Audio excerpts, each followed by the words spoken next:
খাল প্রায় পুরোটাই বর্জ্য এবং পলিথিনে ভরা। দুঃখজনক হলে সত্য, কিছু জায়গায় খাল এমনভাবে ভরাট হয়েছে যে হেঁটে পার হয় না। 7 কিলোমিটার দৈর্ঘ্য সুপার দেখালে অস্তিত্ব বিলীন হওয়ার ইতিপূর্বে 2007 সালেও সেনাবাহিনীর উদ্যোগে এই খালটি সংস্কার করা হলেও একটা অসাধু চক্রের অপকরণ করায় সেটা কিন্তু সফল হয়নি। আজকে এই পুনর্গঠন কাজটা কেবল একটি অবকাঠামোগত উদ্যোগ নয়, এটা জীবিকার উন্নয়ন, নিরাপদ পরিবেশ এবং দূরদর্শী নগর ব্যবস্থাপনার প্রয়োজন। এক্ষেত্রে আমাদেরকে কয়েকটি বিষয়ে বিশেষ খেয়াল রাখতে হবে।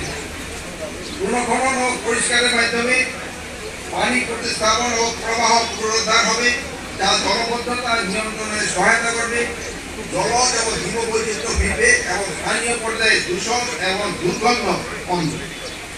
খালের পানি যাতে কোনো রকমে দূষিত না হয় সেই জন্য সে নিশ্চিত করতে হবে।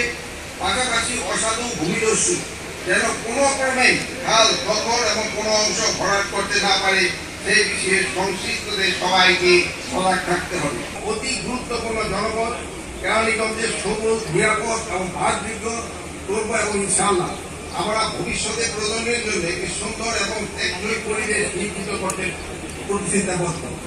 আসুন সবাই মিলে প্রতিজ্ঞা করি, খালকে সঠিকভাবে পরিচর্যা ও রক্ষণাবেক্ষণ করব, বর্জ্য ধারণ দূষণ কমাবো, আমাদের পরিবেশ পরিবেশের সহনশীল আচরণ করবো। সকলকে ধন্যবাদ। আমি শেষ করার আগে আমি আরেকটা কথা বলছি। ম্যাডাম বলছে যে আমি ওই কাতারে বসবো না, ওই কাতারেও বসবো না, আমি কিন্তু এই রাস্তা দিয়েও যাবো। এই জন্য খালের খনন কতটুকু হলো কি না হলো আমি কিন্তু দেখতে পাবো। যেহেতু আমি এই এলাকায় আমি বাসি, এই জন্য এইটা কাজটা যেন ভালোভাবে হয় এই জন্য আমি আপনাদের সহযোগিতা চাবো।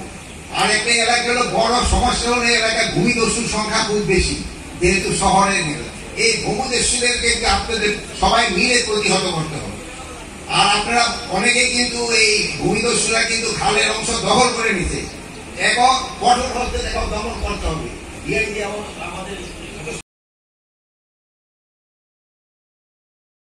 ওয়ালটন এখন দেশের সীমানা পেরিয়ে পৌঁছে গিয়েছে 50টিরও বেশি দেশে।